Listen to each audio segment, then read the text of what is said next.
Hannah Burner, are those the cozy Tommy John pajamas you're buying? Paige DeSorbo, they are Tommy John.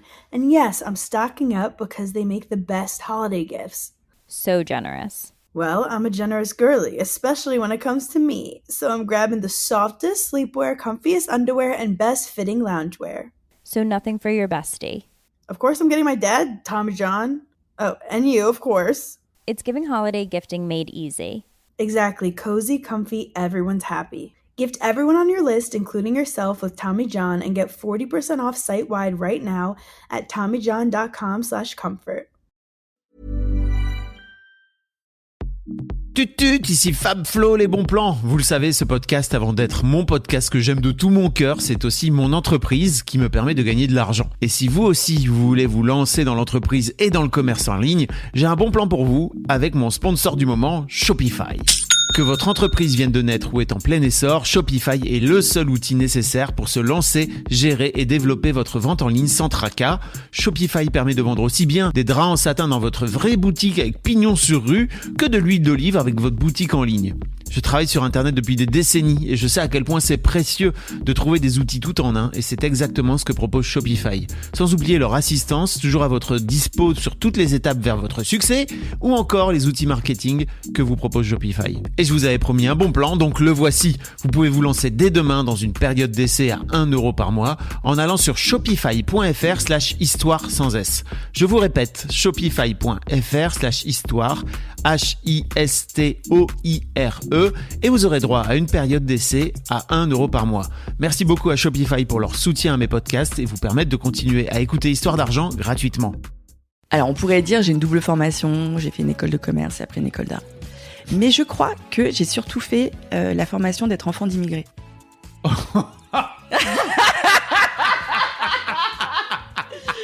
Sorry, je l'avais pas prévu celle-là. Franchement, c'est une vraie école, je te jure. Cette punchline est incroyable. Exécuté par qui? Fabrice Florent.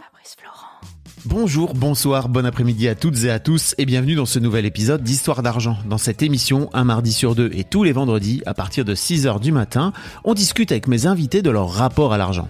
Comment le perçoivent-ils? Comment ils le gagnent? Comment ils y ont été éduqués? Comment ils le dépensent? Comment ils l'appréhendent tout simplement? Je suis Fabrice Florent et mon métier, c'est de faire parler les gens. Je fais parler mes invités de leur intime parce que je suis convaincu que l'intime est bien plus universel qu'on ne le pense. J'anime des émissions de conversation sur différents sujets, la paternité, la maternité, le succès, les masculinités et bien sûr l'argent. Pour en savoir plus, rendez-vous sur mon site web fabflorent.com, FABFLORENT.com. Pour revenir à l'argent, je me suis également formé à devenir spécialiste de la relation à l'argent et j'accompagne désormais des dirigeantes, des dirigeants, des freelances, mais aussi des salariés à transformer durablement leur relation à l'argent. Pour en savoir plus, vous trouverez un lien dans les notes de cet épisode. Vous êtes nombreuses et nombreux à m'écrire pour me dire que l'histoire d'argent vous a beaucoup aidé à apaiser votre relation à l'argent et vraiment, j'en suis ravi. Si c'est le cas, vous pouvez m'aider en retour en m'envoyant de l'argent avec votre carte bleue ou en vous abonnant à mon Patreon à partir de 5 € par mois. Vous trouverez les liens dans les notes de cet épisode. Merci d'avance, c'est très cool. Enfin, si vous aimez ce podcast, vous pouvez vous y abonner, mettre un chouette commentaire et 5 étoiles au podcast dans votre application de podcast préférée, en particulier Apple Podcasts et Spotify. Et surtout, partagez cet épisode et ce podcast autour de vous. S'il vous a plu, je suis sûr que vous connaissez des gens que mon travail pourrait intéresser. Enfin, dernière chose, venez commenter avec mes auditrices et mes auditeurs chaque épisode directement sur mon Discord. Discord, c'est un petit logiciel assez génial que je vous invite à découvrir, qu'il faut installer sur votre téléphone ou sur votre ordinateur. Vous pouvez me suivre également sur les différentes plateformes et réseaux sociaux. Vous pouvez également vous abonner à ma newsletter qui est dédiée à l'argent et vous trouverez toutes les infos, encore une fois, pour me contacter dans les notes de cet épisode si vous souhaitez passer à mon micro. Merci d'avance et bonne écoute. On est de retour. Oui. Oh là là, tu m'as fait péter. J'ai déjà pété le micro. Bienvenue Maï. Merci. C'est cool de t'avoir ici. Merci Fab. Alors pour celles et ceux qui ne suivent pas, qui peut-être te découvrent, parce que tu sais qu'il y a plein de gens qui ont découvert mon travail par le podcast Histoire d'argent et qui n'écoutent pas trop le reste, quoi. Tu vois, oui, donc, oui. Vous avez tort, mais bon, ça c'est une autre question. C'est une autre histoire. On a fait plein de choses avec Maï, notamment on a fait des épisodes dans Histoire de mec, si jamais vous avez envie d'aller voir, parce que tu as beaucoup travaillé sur la masculinité. Ça fait un petit bail. C'était trop bien. C'était trop cool. Et on a également fait ce podcast que je vous invite à aller découvrir si vous l'avez pas encore vu, qui était un podcast de l'été. Ouais. Qui s'appelle Deuxième Vie, et ça parle de nos histoires de divorce. Voilà. Donc on a fait 5 épisodes. 5 ou 6, je crois. Je crois qu'on voulait faire un 6e, qui n'est jamais arrivé. Mais en tout cas, on l'avait fait en septembre, on l'avait enregistré en septembre. Et puis voilà, on attendait un moment pour le lancer. Et en fait, on s'est dit, mais juin est arrivé, on s'est dit, il faut qu'on le lance pour l'été parce que on sait que l'été, on a pensé aux premiers étés de divorcés, qui sont des moments terribles. À nous, enfants, moi, enfant de divorcés, l'été, c'est tellement un moment particulier. Et donc, on l'a lancé à ce moment-là. Et puis, je crois que ça a parlé à beaucoup de gens, quoi. J'ai encore eu un commentaire la semaine dernière, vraiment sur des accompagnements de séparation où t'es dans la machine à laver c'est et dur, hein. ouais, t'as envie de soit jeter l'autre par la fenêtre, soit de te jeter par la fenêtre, soit les les deux. mômes, soit les mômes. Ouais, certainement que cette parole, elle fait du bien parce qu'en fait, il y a un bout du tunnel. Il y a pas forcément des séparations horribles avec des déchirures et des points de non-retour et des traumatismes. Ça peut être difficile, mais ça se fait et ça peut être très doux aussi. Enfin, il y a plein de possibles, quoi. Allez voir donc dans les notes de cet épisode, je vous mettrai un petit lien. Et donc tu reviens, Maï. Tout à fait. Et tu viens d'ailleurs pour la première fois dans Histoire d'argent. Ouais. C'est toi qui m'as proposé de faire Histoire d'argent. C'est marrant parce que dans ma tête, j'avais l'intention de t'inviter, tu vois, C'est mais vrai je pensais, bien sûr, mais je pensais pas te faire venir dans Histoire d'argent. Mais trop bien que tu viennes. Ah ouais. Tu pensais à quelle catégorie? Bah en fait, je pensais Succès, ouais, daronne, ouais, tu vois, ça va dans tout en fait. trouver un Hein, truc. Quoi qu'il arrive, mais c'est très cool parce que t'es venu spontanément en disant j'aimerais bien parler d'être artiste et de gagner de l'argent. Ouais. Donc trop chouette. Ouais. Et c'est d'autant plus ton sujet en ce moment puisque tu es en plein crowdfunding Exactement. pour financer ton Mon troisième film, hein, c'est ça? Ouais. Mon troisième film qui s'appelle Mayday. Et on a lancé la campagne il y a 3 jours. On est déjà à 40% du premier palier. Donc c'est juste fou, en fait. Salut, ici le Fab du montage. Je me suis rendu compte au milieu de l'interview qu'on n'avait pas du tout pitché le film de Maï. Donc en gros, l'idée, c'est que Mayday vient suivre une retraite thérapeutique avec plein de personnes. Elle en parle un peu plus tard pour le coup. Et c'est vraiment un reportage en immersion où les Jerry, donc le mari de Maï et Maï, sont à la fois réalisateurs mais aussi des protagonistes de cette retraite. C'est extraordinaire, je l'ai pas dit parce que on a beaucoup parlé de plein d'autres choses, mais j'ai vu le film au mois de mai dernier, en tout cas on va dire une première version. Et c'est vraiment génial, c'est incroyable.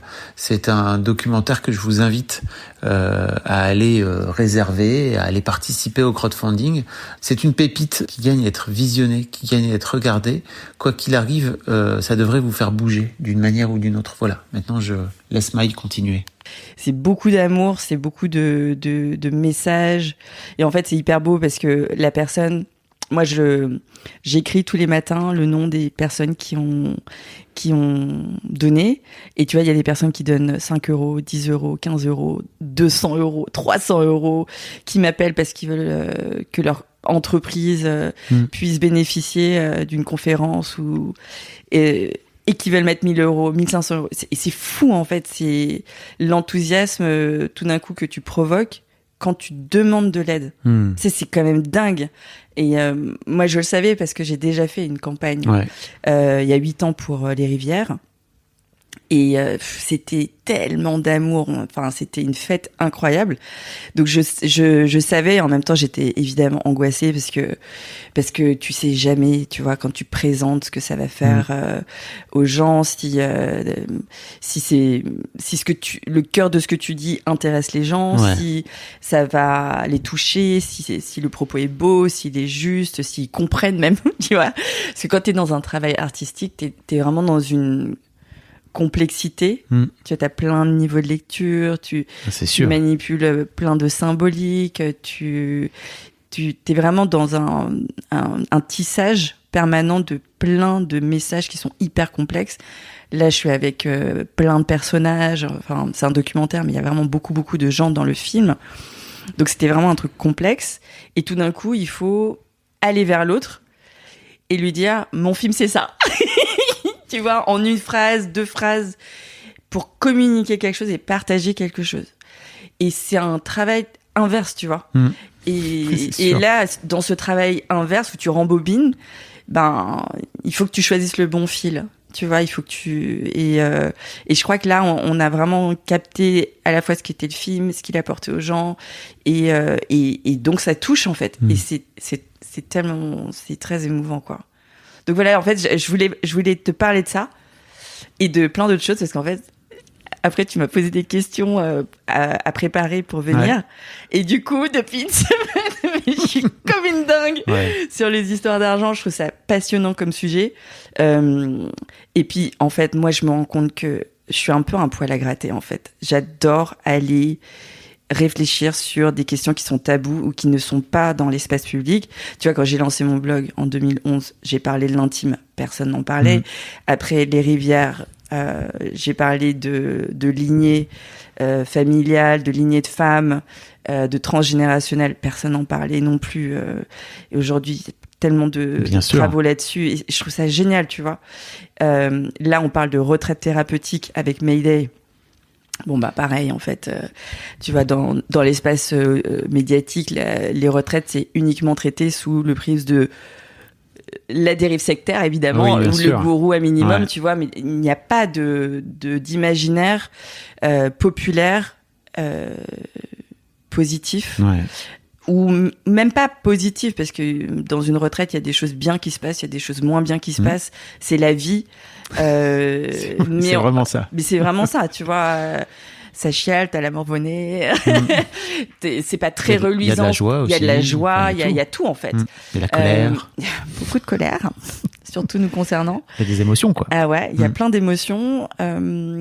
Mais pour l'instant, voilà, entre les trucs sur Osho, sur Netflix qui sont géniaux, hein, les 12 Strangers avec Nicole Kidman, je crois, les trucs sur des rituels en Suède où en fait on se rend compte qu'on va manger tous les vieux, qu'on va tuer de manière ritualisée. Donc enfin, tu vois, t'as que des imaginaires comme ça terribles.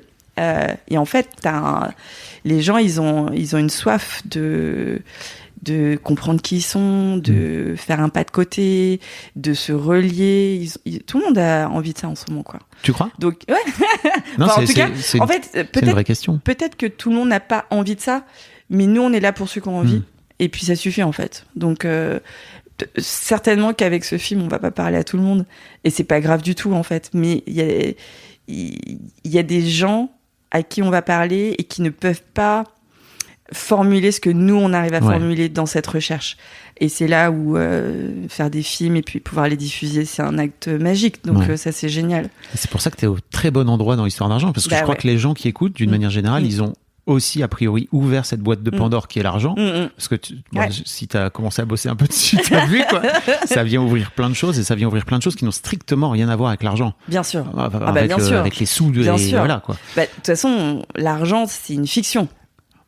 Tu vois, donc c'est une valeur, mais c'est une valeur symbolique. Après, qu'est-ce que tu vas mettre en dessous ? C'est ça qui est génial en fait, parce que en dessous tu peux mettre de l'abondance, tu peux mettre la valeur de toi, tu peux mettre du manque, tu peux mettre du manque, tu peux mettre du manque d'amour, tu peux mettre de la culpabilité, tu peux mettre des loyautés familiales, des loyautés familiales, tu peux mettre du vice. Tu peux mettre de l'envie de dominer, tu peux mettre de la réussite. Enfin, c'est tellement vaste en fait. Et moi, j'adore cette recherche de mais attends, qu'est-ce qu'il y a là-dessous, tu vois. Et l'une des questions que tu m'avais posées quand on a préparé ça, c'était un souvenir d'enfance. Ouais. C'est marrant, tu fais l'interview à ma place, mais vas-y. Je suis désolée.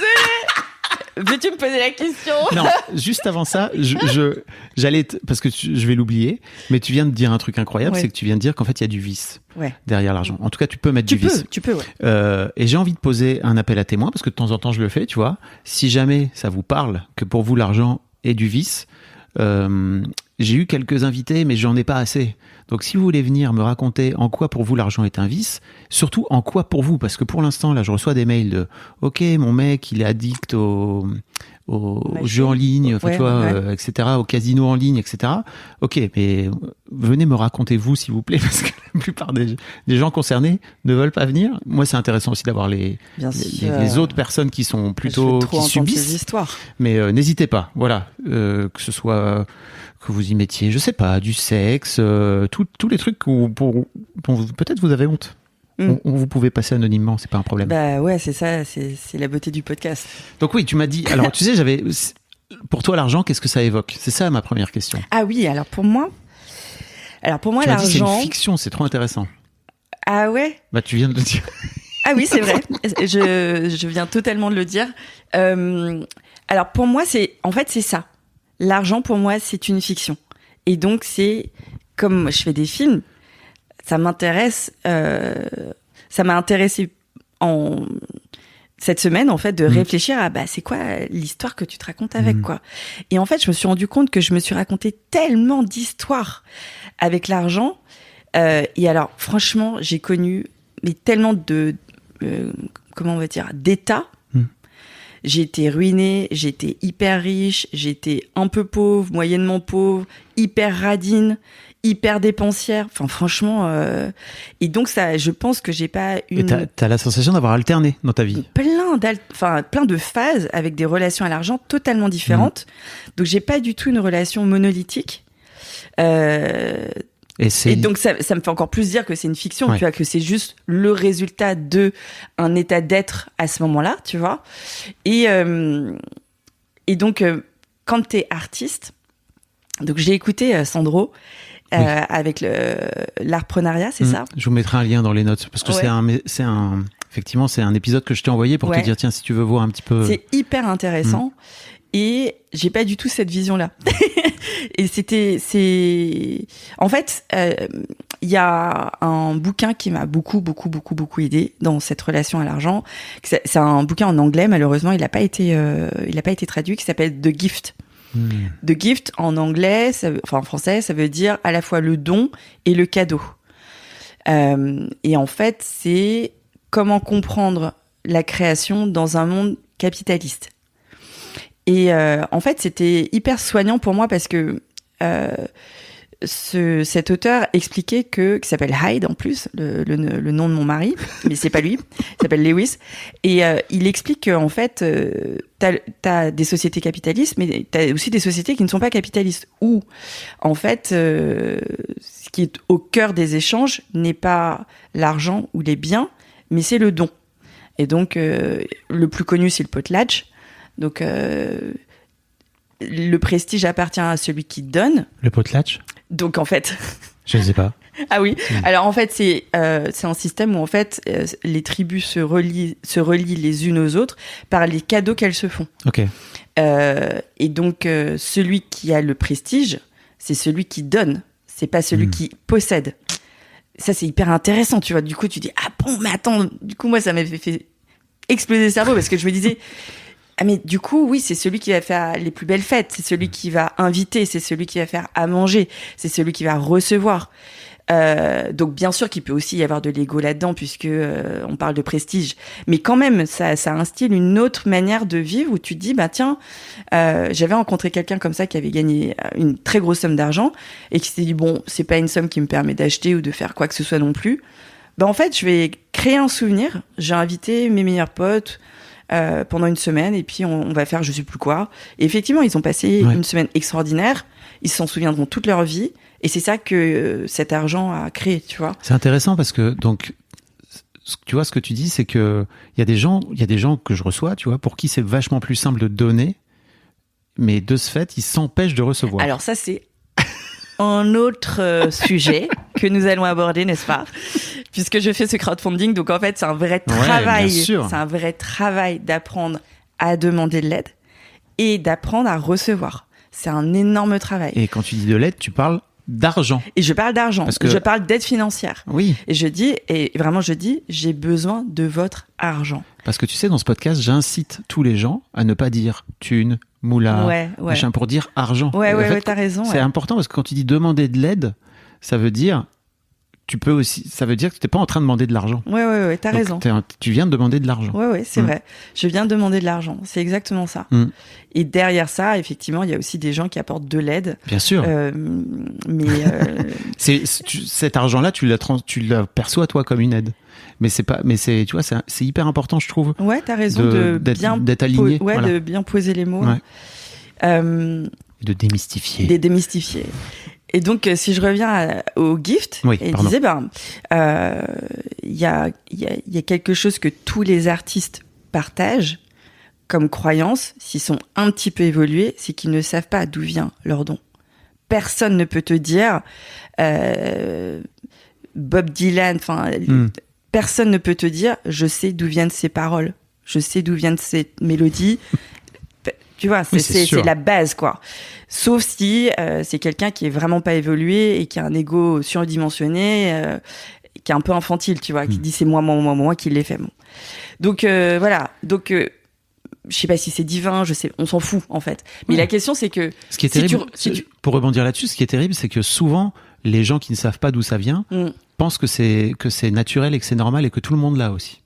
Donc finalement, ça a peu de valeur. Oui. Alors il y a ça. Ça va avec. Et c'est exactement ça. Ouais. Et en fait, lui, ce qu'il dit, c'est que si tu comprends que tu as ce don, bah, tu as un devoir vis-à-vis de ce don, c'est de le travailler. Et c'est le travail qui va faire que tout d'un coup, tu vas devenir un chanteur extraordinaire, un athlète extraordinaire, un scientifique, un chercheur, etc. Et je me souviens d'une fois où j'étais allongée sur une colline, tu vois, il faisait beau et tout. Un mardi matin pour Maï. Un mardi matin je suis allongée sur une colline. Voilà. Et en fait, j'entends une amie, Sean, qui chante, tu vois, à côté de moi. Et Sean, quand elle chante, c'est juste le ciel qui s'ouvre. C'est un truc incroyable. Et d'ailleurs, c'est elle qui fait la musique de Make Me Human, mon deuxième film, et une partie de la musique de Mayday. Elle devait être cantatrice et tout. Bon, elle a choisi une autre voix, mais elle chante, c'est une chanteuse incroyable. Et en fait, j'étais hyper émue parce que je me disais, moi, je peux pas chanter. Si Sean, tout d'un coup, elle se dit, j'arrête de chanter, j'arrête de travailler sur ma voix, j'arrête de composer, c'est perdu pour moi aussi, tu vois. Donc c'est pour ça que cette idée de gift et de don, elle est belle et juste. C'est parce qu'en fait, si tu as un don, il faut que tu travailles pour que tout le monde puisse en bénéficier. Et c'est là où tu fais circuler ce truc. Et donc, il disait, ce système-là, c'est pas le même que le système capitaliste qui est, je te donne une tasse, tu me donnes 10 balles, t'as la tasse, j'ai 10 balles. Donc on a un échange équitable, enfin, plus ou moins, équilibré, d'accord. Là, moi j'ai un don, je travaille dessus, t'en bénéficies, j'en bénéficie. Donc c'est pas le même système, en fait, de valeur et de, comment dire, c'est pas la même manière de faire fructifier les choses, tu vois.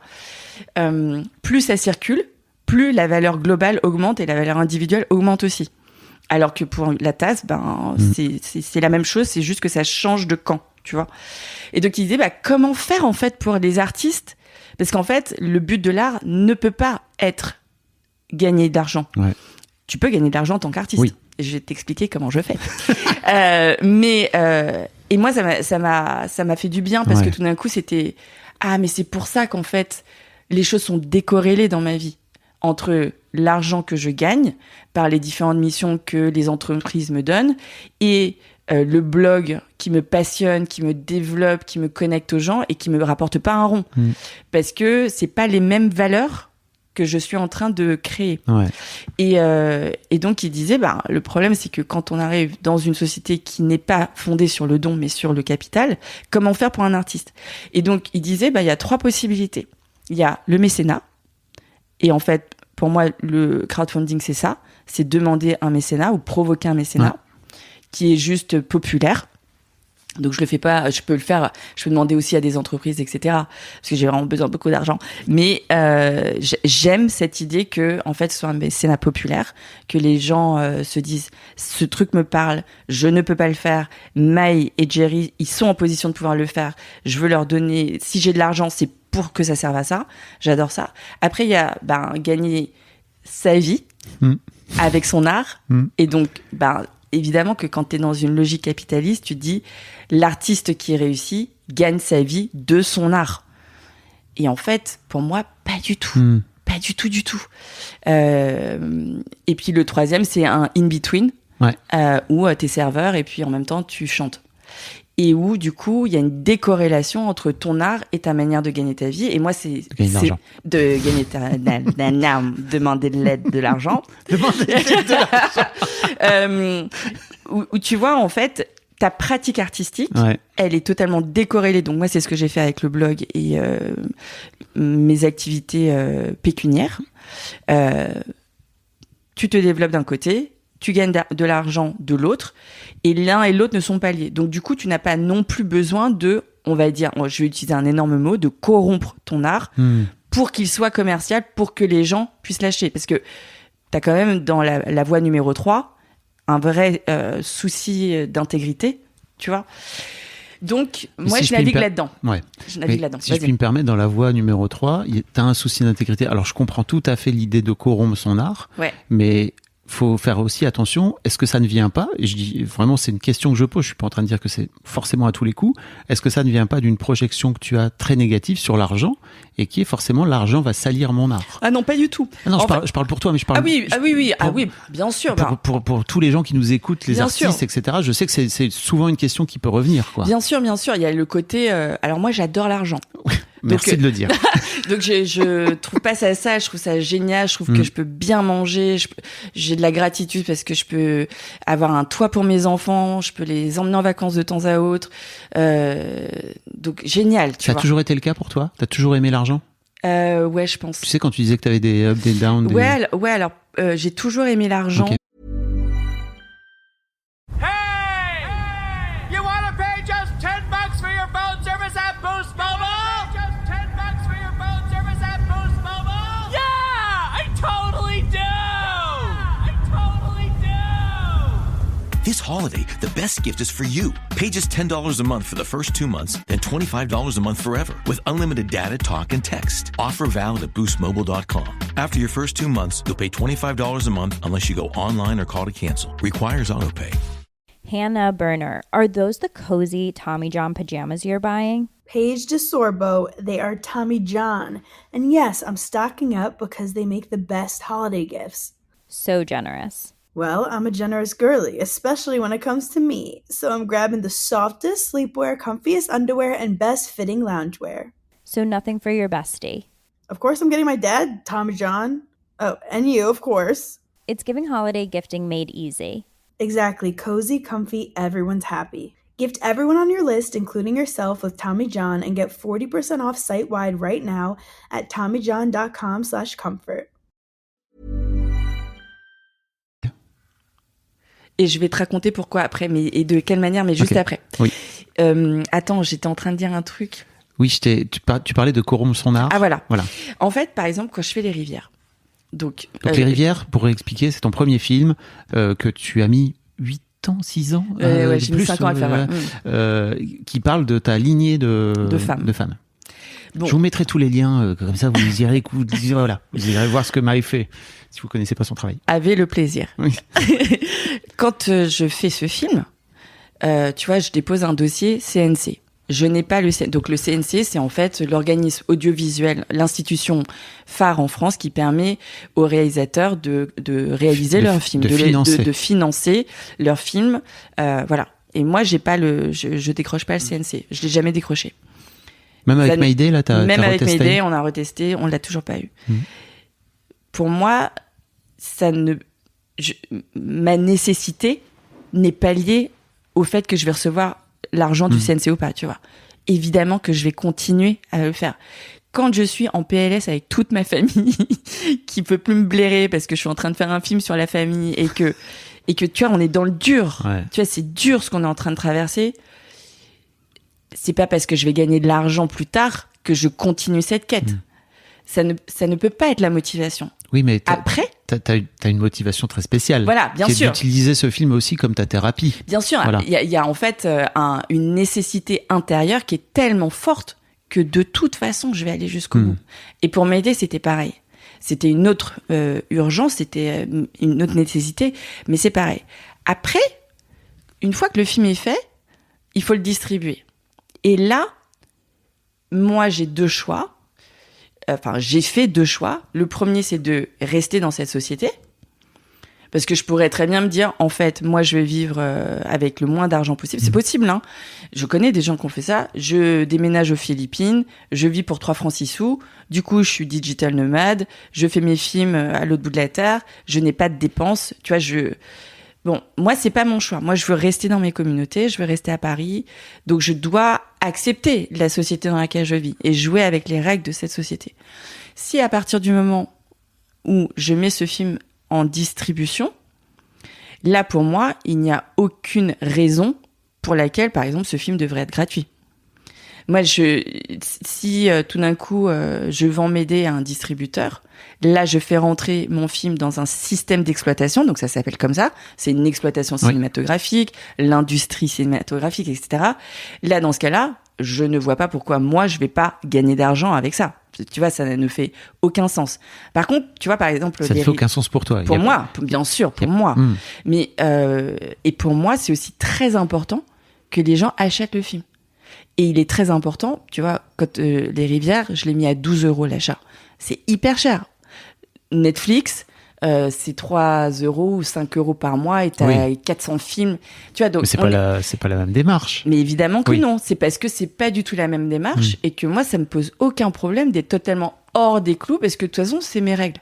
Oui, c'est toi qui décides. Tu veux pas de ma règle, il y a aucun problème. Mais tu me dis ça comme si c'était simple. Ça a été simple pour toi de lancer ce crowdfunding à l'époque avec Les Rivières?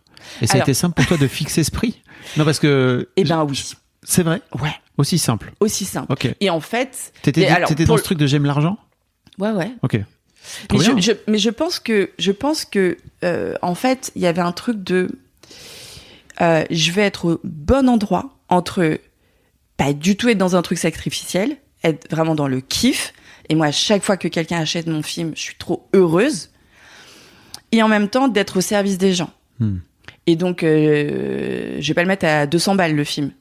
Pour moi, ça ne fait pas de sens non plus. Par contre, moi, ce que je pense, et c'est peut-être un peu arrogant de ma part, mais je le prends, c'est ma croyance, donc autant vous la partager honnêtement, c'est que quelqu'un qui achète une tasse à 12 balles, donc il me donne 12 € et je lui donne la tasse. Quand il met 12 € pour mon film, mais moi je sais que ce qu'il a reçu, ça vaut pas 12 € du tout. Tu vois, les femmes et les... Non mais c'est vrai. Oui, je suis très d'accord. Les personnes qui ont reçu Les Rivières, alors certainement qu'il y a des gens qui n'ont pas du tout été sensibles, tu vois. L'art, c'est pas pour tout le monde, mais ceux qui ont été sensibles, et en fait, il y en a eu quand même beaucoup, mais ils savent très bien que ça vaut pas 12 € ce que je leur ai donné. Et donc, du coup, je suis au lieu qui est juste pour moi en fait, moi, je veux qu'il y ait un phénomène de masse, qui est beaucoup de gens qui puissent y accéder, mais je veux pas du tout, je veux être aussi dans la joie de recevoir cet argent et pas avoir l'impression que je me sacrifie pour tout le monde. Ouais. Intéressant. Et ça a été avec le recul, ça a été un parcours facile pour toi de définir ce prix-là, d'avoir c'est marrant, c'était hyper simple ce prix. Parce que je me rappelle qu'un ami qui était journaliste me disait mais c'est hyper cher, personne n'achète un film 12 €. Et je dis ouais. Bah les couilles.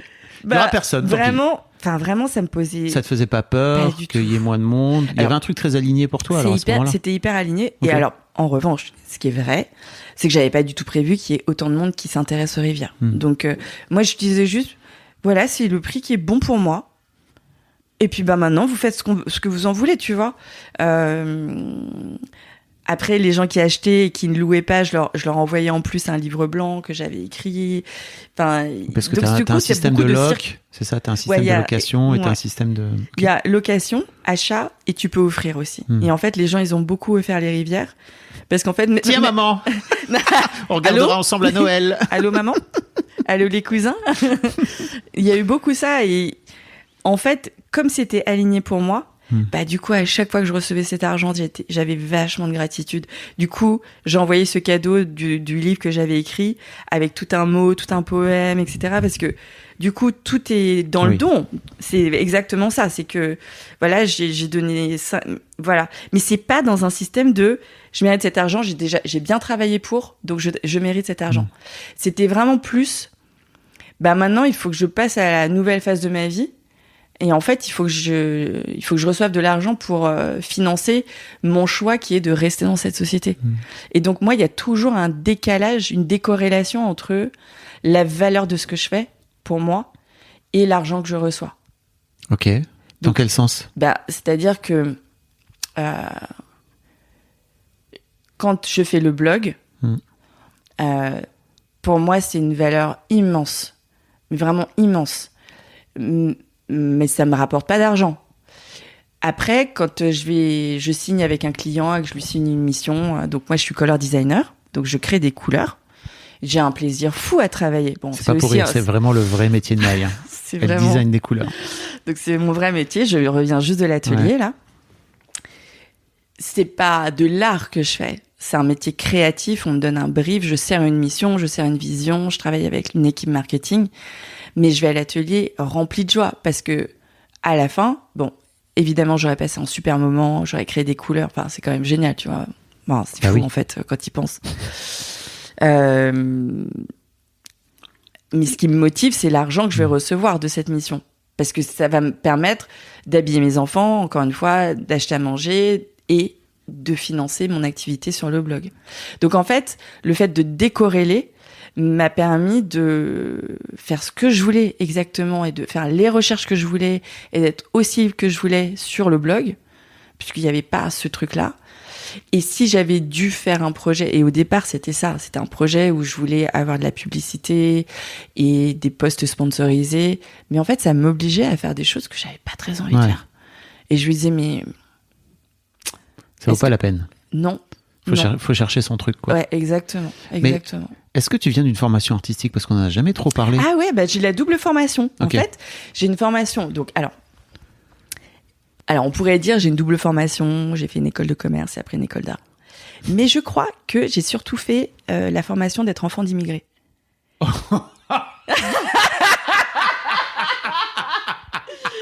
Sorry, je l'avais pas prévu celle-là. Franchement, c'est une vraie école, je te jure. Cette punchline est incroyable. Tu sais pourquoi je te pose cette question? En fait, je te pose cette question parce que je crois que, et je l'ai déjà eu, notamment avec une de mes clientes qui a fait une formation artistique, etc. Et en fait, dans ces formations-là aussi, on t'éduque et on t'apprend et on te dit qu'en fait, ça va être difficile de gagner de l'argent. C'est-à-dire que tu es dans un écosystème où de base, on te dit, ok, tu viens, mais en fait, tu viens pour l'art. Et il y a aussi un truc, tu sais, qui finit par magnifier l'art et de surtout faire attention à ce que l'argent ne vienne pas salir l'art. tu vois. Et donc, c'est très, très difficile. C'est pour ça que je te posais cette question de, est-ce que tu as une autre formation, toi, qui fait que tu as une relation assez saine à l'argent, ou tu as travaillé sur une relation saine à l'argent, et que tu finis par transformer en art au fil de ta vie, au fil de l'eau. Mais non, ok, donc formation enfant d'immigrés, allons-y. Qu'est-ce que c'est exactement cette école? Même si j'ai 2-3 idées en tête. Écoute, j'en sais rien, ça doit être différent pour chaque enfant d'immigré, mais moi j'entends des récits mais qui me parlent tellement il n'y a pas de matelas derrière. Il y a pas de famille, il n'y a pas une mamie à la campagne qui peut te recevoir si tu es en PLS. Il n'y a pas de sécurité financière derrière. Les parents, ils sont partis avec un aller simple, avec une valise. Mon père, 2. J'en ai une à la maison, tu vois. T'as gardé une valise? J'ai retrouvé une des 2 valises en cuir jaune de mon père qui est... Le cuir, il est devenu comme du papier maintenant. C'est comme du carton, tellement c'est ancien. T'as gardé cet objet? Et j'ai gardé cet objet. Il y a encore son nom au marqueur et tout. Enfin, c'est incroyable. Il est arrivé, il avait 17 ans. C'est l'âge de mon fils aujourd'hui. Enfin, bientôt, tu vois. Et je pense à ce jeune homme qui arrive à Toulouse avec son aller simple, tout seul, avec les parents, les 5 frères et sœurs derrière qui sont restés au Vietnam et tout. Mais je me dis, mais c'est le vertige, tu vois. Et en fait, quand tu nais dans une famille où en fait tes 2 parents, ils ont vécu ça, cet aller simple avec 1 ou 2 valises, et c'est tout. Tu dis, waouh, ok. Et en fait, t'as un sentiment d'insécurité très très profond. En plus, moi, je suis l'aînée, donc il y avait vraiment un vrai truc de il faut réussir tes Responsabilité. études, il faut voilà, responsabilité. Tu vois, j'ai commencé à travailler hyper tôt, de ménage, de babysitting, de cours de maths. Enfin, tu vois, à 13-14 ans, je commençais déjà à travailler. J'avais ce truc très très très présent D'aller gagner de l'argent. d'aller gagner de l'argent. Donc à l'époque, j'allais pas dire gagner ma vie, tu vois, ça n'avait Ouais, aucun, bien c'était sûr. vraiment gagner de l'argent. Et avec cet argent, j'avais le plaisir d'acheter un beau vêtement, d'acheter un beau cahier, une belle trousse, tu vois. Donc il y avait très vite ok, je peux gagner de l'argent. Il suffit de travailler, de remplir certaines tâches. C'est utile pour une personne. Et moi, après, ça me permet d'aller acheter des cookies, enfin, de vivre ma vie, quoi. Mais- Et ça, j'ai eu ça très tôt. Quand tu me parles de formation d'enfants immigrés, comment tu définirais la relation de tes parents à l'argent et à quel point ça t'a impacté, toi? Ouais, alors, c'était le fameux souvenir de... Alors, moi, j'ai un père hyper à gauche et une mère hyper à droite. Ah ouais. Ouais. J'ai un Grand père... écart. Mais maxi écart. J'ai un père prof dans une école d'ingénieurs qui, à partir de mes 10 ans, nous a élevés tous les trois en solo. Et qui me disait... C'est le sujet des rivières, c'est- notamment. Alors, pour celles et ceux qui ouais. l'ont pas. C'est l'un des sujets. C'est l'un des sujets. En fait, je suis témoin d'une angoisse profonde. En fait, c'est même pas une angoisse, c'est une vraie difficulté financière de mon papa qui me dit tout le temps, mais je hurle tout seul dans le bureau à la fin de chaque mois parce que je ne sais pas comment boucler la fin du mois. Et en même temps, qui tous les hivers, tous les étés nous emmène en vacances. Avec des grands éclats de rire et une grande Forme d'abondance, beaucoup de joie. Voilà, Ouais. une forme d'abondance. Et je me rappelle, en fait, ça c'est, je pense, enfin, il y a beaucoup à dire, comme tout le monde, j'imagine, sur la relation que nos parents avaient avec l'argent. Mais moi, je crois que l'un des trucs fondateurs, ça a quand même été papa qui t'emmène au camping et maman qui t'emmène au Club Med. Et cette joie immense d'être au camping. Plus qu'au Club Med, tu veux dire? Plus qu'au Club Med ou à l'hôtel, je sais pas combien d'étoiles. Vraiment une sorte de liberté très très grande dans un lieu où il n'y a pas de flouze, quoi. Il n'y a pas d'argent. Tu vois, il y a... De venir décorréler l'aspect de l'argent, de la richesse. C'est ça? Du moment. C'est exactement ça. Ouais. C'est qu'en fait, très vite, se sont côtoyés dans ces fameux étés de parents divorcés, d'enfants de parents divorcés, des moments de grande joie c'était pas du tout pauvre, mais c'était un camping au Lavandou ou en Espagne sur la Costa Brava, tu vois, truc vraiment populaire. Avec des plages bondées, où en fait tout le monde est en slip, quel que soit ton niveau de richesse, tu vois. Voilà, ces vacances beaucoup plus onéreuses, avec un standing, avec du coup, je pense, moi, en tant qu'enfant, une forme de pression par rapport à ça, faut bien s'habiller le soir. J'aimais bien m'habiller le soir, etc. Mais je voyais qu'en fait, l'argent me coûtait quelque chose. Cette opulence me coûtait quelque chose en tant qu'enfant. Ça te coûtait quoi? Ça me coûtait comment on dit en fait Tu veux le dire en anglais? Ouais. Parce que... Je suis désolée parce que en fait je vis la moitié, une partie de ma vie en Angleterre et donc ça fait con de dire mais comment on le dit déjà en français? Jerry, ton compagnon est anglais, donc vas-y, dis-le en anglais. En fait, il y a un mot en anglais qui carefree. Tu vois, t'es responsable de rien. Il y a aucun truc à prouver, à montrer. Une forme de liberté. Voilà, une liberté très très grande. Très enfantine aussi. Et très enfantine. Ouais. Et en fait, au camping, t'es sous les pins toute la journée. Il fait chaud, tu transpires. C'est pas grave, tu prends une douche. Oui, t'es en tatane en plastique, mais en fait, tu vas rien salir parce qu'en fait, tout est déjà poussiéreux, tu vois. Enfin, donc il y a ce truc peut-être d'une vie simple, avec plein d'autres gens aussi, plein d'autres mômes. Tout d'un coup, il y a plein de... Et donc, je crois que j'avais ce que j'ai retenu dans mon petit corps d'enfant, c'était que il pouvait y avoir une joie très très grande à des endroits qu'on pense moins bien cotés, quoi, tu vois, le camping versus un hôtel 4 étoiles. Et ça t'a créé une vision, en tout cas une projection, une fiction, comme tu disais tout à l'heure, assez positive de l'argent finalement. Ouais, oui, parce qu'en fait, l'argent c'est super, parce qu'on peut partir en vacances grâce à l'argent, mais ça peut aussi t'enfermer si t'as un truc, une relation, une fiction à cet argent qui est plus forte que la joie qu'on peut avoir à être ensemble, tu vois, que la vie, quoi. Et ça, j'ai vu.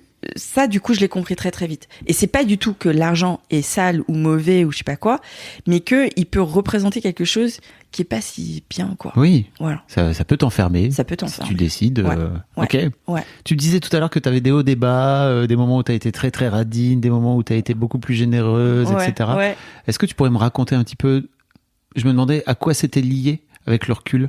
Est-ce que c'est parce que il y avait c'était des émotions, c'était des moments de vie? Ouais, j'ai essayé de retracer le truc et je dois dire que j'ai pas réussi à trouver un film, et je peux te raconter 2 moments de ruine, par exemple. Ok.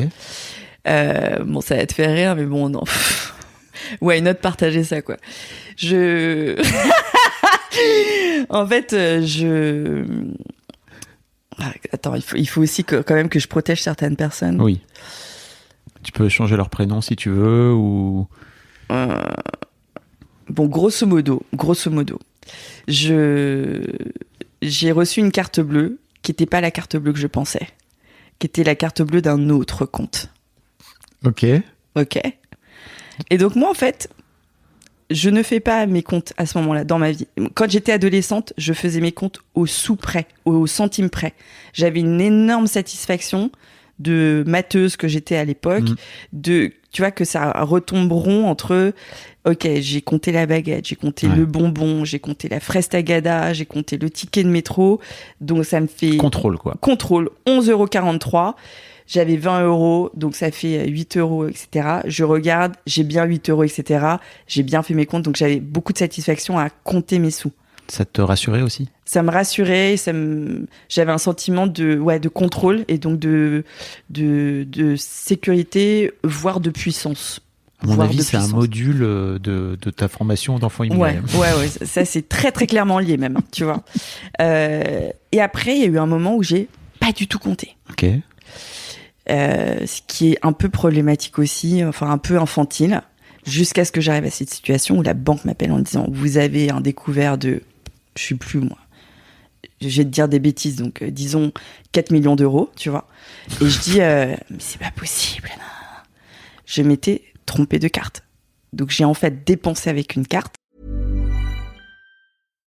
Hannah Berner, are those the cozy Tommy John pajamas you're buying? Paige DeSorbo, they are Tommy John. And yes, I'm stocking up because they make the best holiday gifts. So generous. Well, I'm a generous girly, especially when it comes to me. So I'm grabbing the softest sleepwear, comfiest underwear, and best fitting loungewear. So nothing for your bestie. Of course, I'm getting my dad, Tommy John. Oh, and you, of course. It's giving holiday gifting made easy. Exactly. Cozy, comfy, everyone's happy. Gift everyone on your list, including yourself, with Tommy John and get 40% off site-wide right now at TommyJohn.com/comfort. En ne recevant aucune notification du compte sur lequel je pensais dépenser. Et donc, du coup, moi, je dépensais continuellement vu que mon compte était jamais dans le rouge. D'accord. Mais en fait, je dépensais sur un autre compte. Donc, tu faisais même pas le lien entre... Et je ne faisais même pas le lien. Donc, quand la banque m'appelle en me disant, ça fait, je sais pas moi, X années que en fait vous dépensez sur ce... En fait, on a mis du temps à comprendre ce qui se passait. Mais c'était le fruit d'une non-gestion totale de ma part. Et voilà. Donc, à l'opposé du contrôle, le non-contrôle total. Le non-contrôle total, mais qui est aussi problématique, tu vois. Sûr. Donc, je me suis remise un peu quand même à faire mes comptes. Mais je pense que... Ça a été dur pour toi ? De rembourser ? Non, alors peut-être de rembourser, mais déjà de revenir dans ce truc-là qui j'avoue te rappelle aussi ton enfance, tu vois, un peu plus, où il fallait être un peu plus serré, quoi. Ouais. Et ben, en fait, il y avait un vrai, pareil, je suis revenue au contrôle. Donc, en fait, tout d'un coup, il fallait contrôler, parce qu'elle était énorme, la somme. Donc, il fallait contrôler ce que Parce je qu'en dépensais, ce que, Il fallait que tu ce qu'on rembourses mangeait. les agios, des machins, c'est ça? Bien sûr. De marteau, là. Bah, bien sûr. Wow. Non, mais il fallait surtout que je rembourse le déficit que j'avais laissé dans ce compte, en plus des agios, des machins et trucs. Tu vois ou pas? Oui, je vois bien. Voilà. T'as fait comment? Un sketch. Comment t'as fait? Bah, j'ai gagné de l'argent. T'es allé chercher de l'argent? Ouais. Je suis allée chercher de l'argent, je l'ai gagné, j'ai compensé. Par toi-même? Et en fait, ouais, par moi-même. Et je me rappelle Pas d'aide? Pas d'aide, non. Je me rappelle, j'avais pas de crowdfunding. Une fois, j'étais en PLS sur une situation financière professionnelle. Et il y avait ma fille à côté de moi. Et je déclare comme ça, mais alors vraiment, c'était pas du tout prémédité. Je lui dis, je suis trop heureuse d'être moi. J'ai trouvé la solution. Tu vois, mais un truc comme ça, très ancré de...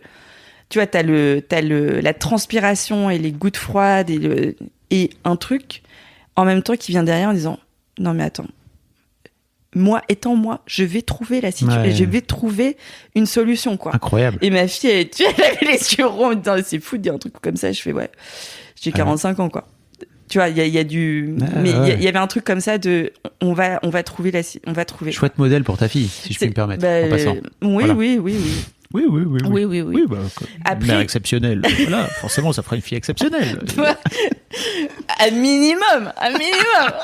C'est ce qu'on attend d'elle, en tout cas. Il y a eu la fois où je me suis fait escroquer aussi. Ah. Comment t'as fait? Ça, en fait, alors là, ça c'est intéressant. Après notre séparation, donc pas la nôtre, hein, mais avec le papa de mes enfants. Ouais. Donc j'avais un appartement à ce moment-là que j'ai vendu.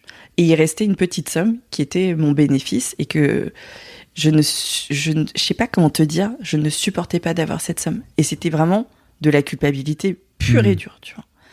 Rappelons que c'est toi qui a engendré le divorce, en tout cas qui a amené le divorce. Oui, Et donc il y avait bien peut-être, sûr. il y avait bien peut-être sûr. ce truc, tu Il y vois. avait ça, ouais. Il y avait un truc que je sentais, mais que je ne conscientisais pas, que je voulais pas avoir et tout, d'autoflagellation, tu vois. Je ne peux pas garder cette somme. Alors que ça n'avait rien à voir, ni avec mon ex-mari, ni avec notre mariage, ni avec notre séparation. Rien à voir. J'avais acquis cet appartement avant, enfin, rien à voir. C'était pas l'endroit où vous viviez? C'était même pas l'endroit ok, où on je vit. croyais. Même Ok. pas. À ce moment-là, bien sûr, arrive une sorte d'agent immobilier, tu vois, qui achète des immeubles, qui les retape, qui les découpe et qui les revend. Et qui me dit, voilà, on a un prochain coup, on a besoin de lever un peu d'argent pour en lever beaucoup. On va te préparer un super contrat, t'inquiète pas. Tu me donnes de l'argent et je te le rembourse dans 3 mois. Il a évidemment jamais remboursé. Et moi, en fait, j'étais vraiment dans une... Et il y avait 5 autres personnes, il a remboursé les 5 autres personnes. Ah oui. Il n'y a que moi qui n'a pas remboursé. Donc j'étais vraiment... Il y avait une faille énergétique hyper forte chez moi qu'il a senti. Et en fait, il a fallu, mais je sais pas, au moins 3 ans, où ma mère vraiment m'a dit, mais Maï, est-ce que tu as compris qu'il ne va jamais te rembourser? Ah, t'étais convaincue qu'il allait le faire? J'étais convaincue Ok. qu'il allait le faire. À chaque fois, il me disait, mais t'inquiète pas. Moi, ce que je voulais, c'est que ça se passe bien, tu vois. J'étais dans un vrai truc de soumission et un vrai truc d'emprise. Et lui, il en jouait. Donc, à chaque fois, il me faisait miroiter un nouvel appartement qu'il allait me montrer et sur lequel il allait faire la décote de ce qu'il me devait. Évidemment mais 3 piges. pourquoi tu me crois? 3 années. Au bout de laquelle, vraiment, ma mère me dit, Maï, ça va pas, en fait. Tu t'as pas les yeux en face des trous. C'est une escroquerie. Allô? Et en fait, je me rappelle de cette prise de conscience de dire, oh, mais en fait, c'est un escroc, c'est une escroquerie. Et donc, j'ai fait un procès, etc. Et j'ai fini par gagner au bout de 10 ans, tu vois. Mais tu vois, ça, c'était quand même un truc où l'argent avait représenté un truc qui était tellement négatif, de cette culpabilité qui valait bien cette somme-là, et encore une fois, qui n'avait rien à voir avec bien rien, sûr. tu vois, que j'ai laissé ce loup rentrer, tu vois, dans la bergerie. Donc, encore une fois, ça s'est bien refait. Et je te raconte une dernière anecdote d'un moment de PLS. Bon, là, tu vas un peu halluciner, mais c'est pas grave. Oh, j'en ai entendu. Oh, De toute façon, ça reste entre nous. Oui, personne ne nous écoute. En fait, quand j'ai fini Les Rivières, donc ça faisait 5 ans que... Voilà. Je le montre pour la première fois au Kiss Kiss Banker, un 8 mars 2019, à la Fémis. Et je me rappelle, tu vois, je savais pas ce que les gens allaient, tu vois. Les lumières se rallument et là, tout le monde debout, les gens pleurent. Il y a Mona Chollet qui descend les escaliers. Je me dis, que fait cette famille ici? Enfin, tu vois, tout était lunaire. Ouais. C'était lunaire. Je me dis, waouh, génial. On va avoir tu vois, on a un méga film. Et puis là, passe 3 mois, 6 mois, 9 mois. Il n'y a aucun festival qui le veut, aucun distributeur qui le veut, aucune télé qui le veut. Et moi, je viens de bosser 5 ans sur ce film. Et la dernière année, totalement. Donc, j'ai pas gagné d'argent par ailleurs. Et j'ai plus un rond, quoi. J'ai vraiment plus un rond. Je suis ruinée. Et je me rappelle, je me disais, bon, moi, c'était un premier film. Donc, je me dis, bon, il est peut-être pas bon. Ou peut-être que juste, il parle pas aux gens. Bon, ça arrive. Il faut juste que je trouve une nouvelle voie, quoi. Il faut que je trouve un moyen de regagner de l'argent. Est-ce que je vais faire des massages? Est-ce que je vais être thérapeute? Est-ce que je vais être coach? J'en parle à une amie qui fait, va voir mon médium. Qu'est-ce que c'est que cette histoire encore? Où est-ce que tu nous emmènes? Allons-y. On y va ou pas? Bah oui. Donc on va chez le médium. Et là, le gars, je sais pas, ça dure 1h30. Il a fait un enregistrement, tu vois. Donc je l'écoute de temps à autre. Et il me fait mon thème astral et tout. C'est le petit moment ésotérique. Alors, c'est le petit moment Il ésotérique. y a des gens qui sont très terre à terre. Hein, Excusez-moi, alors franchement, je n'essaie pas de convaincre qui que ce soit. Oui. Tu vois, Tu je racontes vous ton raconte histoire. juste mon histoire. Allons-y. Aussi loufoque soit-elle, vous pouvez me dire que je suis folle. De toute façon, c'est vrai. Donc, tu vois, c'est pas grave. En fait, c'est pas grave. Quels que soient vos jugements, c'est juste ce qui s'est passé. Et le gars je lui dis, voilà, je suis à la croisée des chemins, je suis ruinée, je suis très inquiète.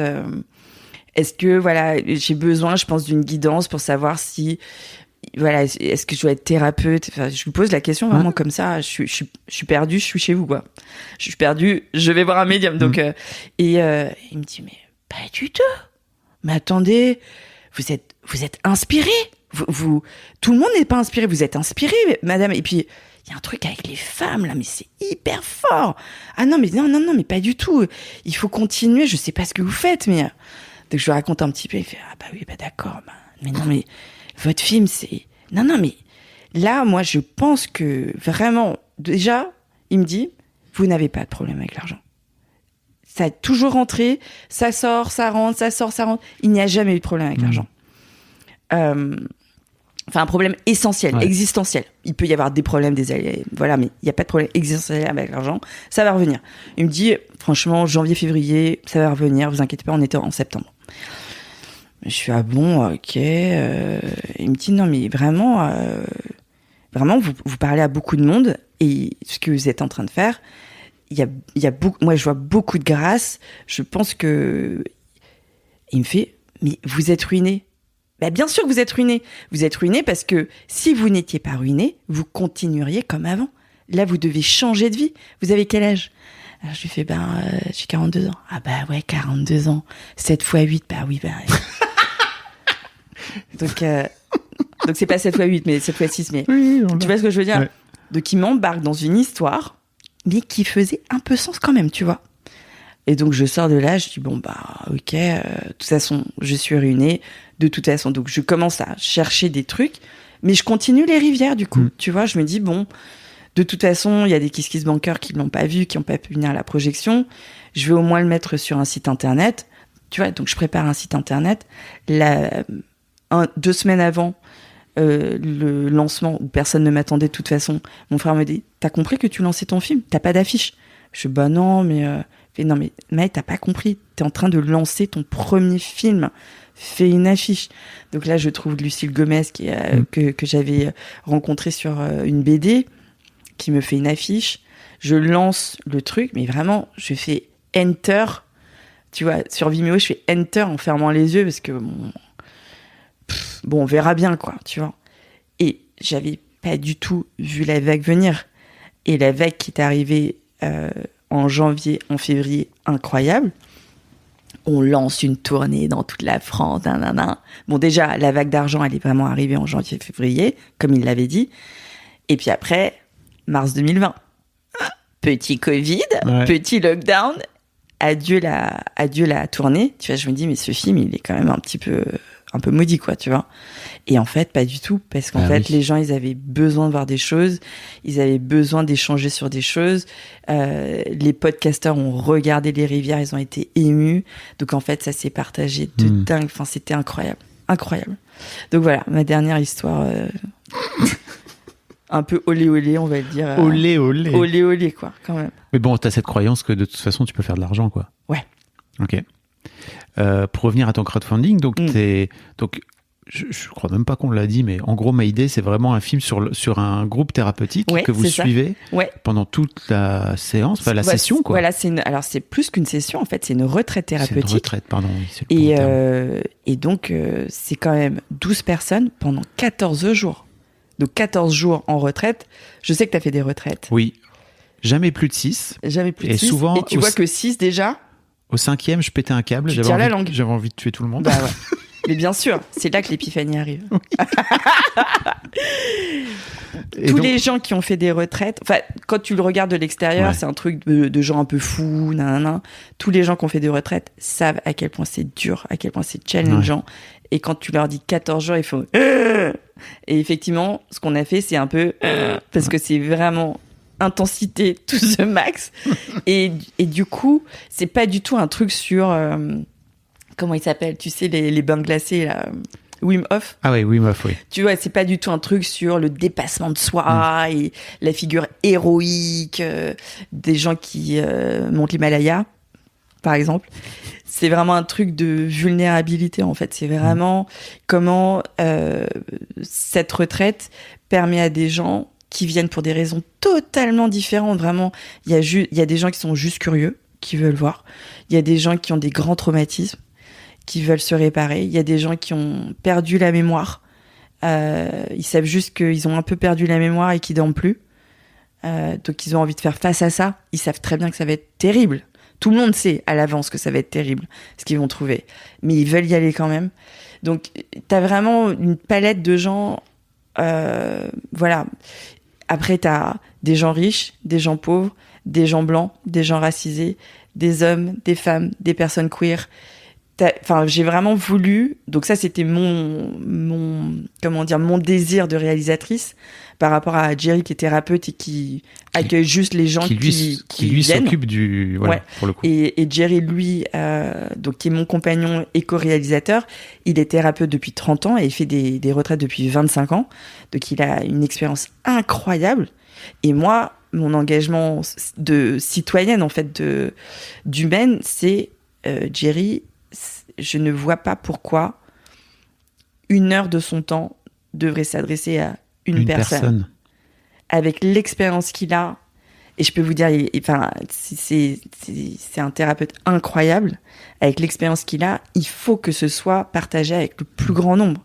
Donc moi, j'ai toujours rêvé de le filmer dans ce processus-là et de filmer les gens dans leur processus. Et puis en plus, j'ai fait ces retraites. Ce qui s'y passe, et toi-même tu sais, en ayant fait des retraites, c'est incroyable. C'est incroyable, incroyable. Et je voudrais que ces récits-là, ils soient disponibles pour le plus grand nombre. Ouais. On est une petite souris alors finalement, c'est ça, avec ta caméra. Alors normalement, si ça marche bien, tu rentres dans le cercle. Tu rentres dans le cercle avec nous. Donc t'es pas une petite souris, t'es pas à l'écart du cercle. Pas du tout. T'es dans le cercle. Non, pas du tout. Et pour l'instant, parce qu'on a fait des projections test, toi-même tu sais, quand ça marche sur les spectateurs, c'est ça qui te dit spontanément. Ouais. J'ai l'impression d'être un autre participant. Et du coup, j'ai un miroir qui est tendu vers ma propre expérience. Et tout d'un coup, je vais cheminer moi-même en regardant le film.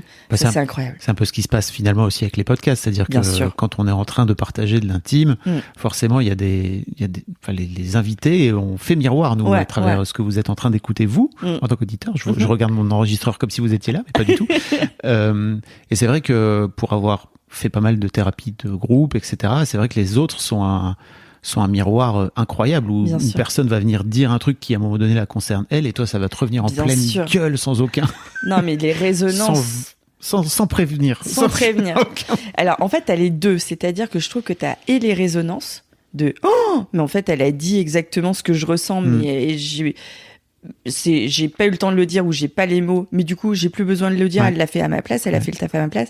Et t'as aussi parfois ces moments de profonde compassion où en fait, l'autre personne, bah, t'as pas du tout son expérience. C'est un autre total, tu vois.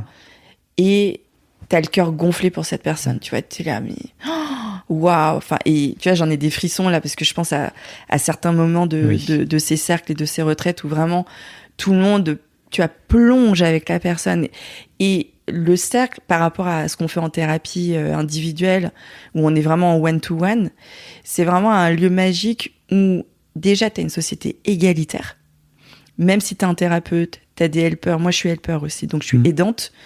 On n'est pas au-dessus, on n'est pas à l'extérieur, on est dans le cercle, on travaille avec les gens, on a nos propres réflexions.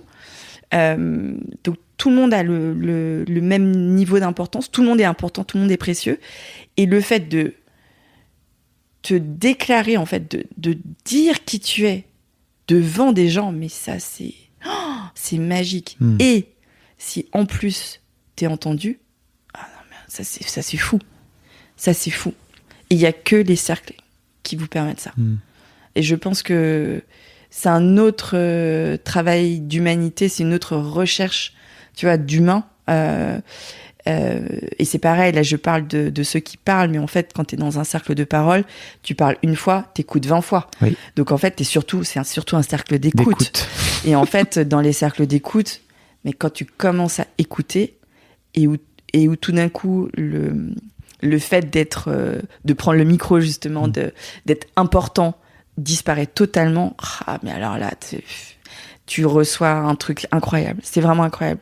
Donc j'espère que Mayday, ça va apporter ça et que ça va donner aussi envie aux gens d'aller dans des retraites ou dans des cercles de parole. Ouais.